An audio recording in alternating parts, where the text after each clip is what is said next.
Ano na naman plano mo at palabas mo Venice?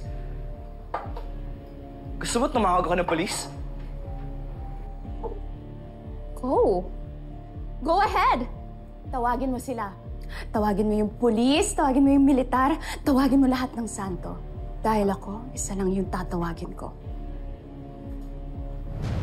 Papa.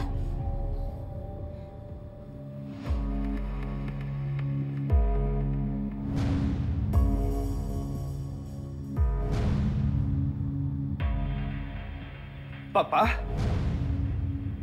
Ano ibig sabihin nito, Sir Gov? Francis, alam kong mahirap intindihin to, but I will explain everything. Si Venice, siya ang nawawala akong anak.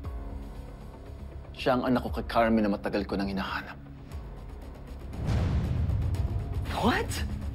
Sir Gov, you know how evil and deceptive this woman is. For so many years, she's fooled me. And you're telling me magpapauto ka din sa kanya? Francis, please. Please. Ako mismo pinoproseso ko pang nangyayari. Pero sigurado ako dito, sa ngayon panghawakan ko muna yung salita ko. Siyang nawawala akong anak, si Venice. Kailangan mo siyang tanggapin. Francis, I'm sorry sa lahat na nagawa ko sa'yo. Alam ko na ayaw mo ako bilang ex-wife mo. Pero sana, matanggap mo ako bilang parte ng pamilya na to.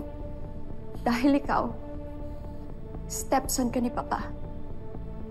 Pero ako ang tunay niyang anak. Flesh and blood.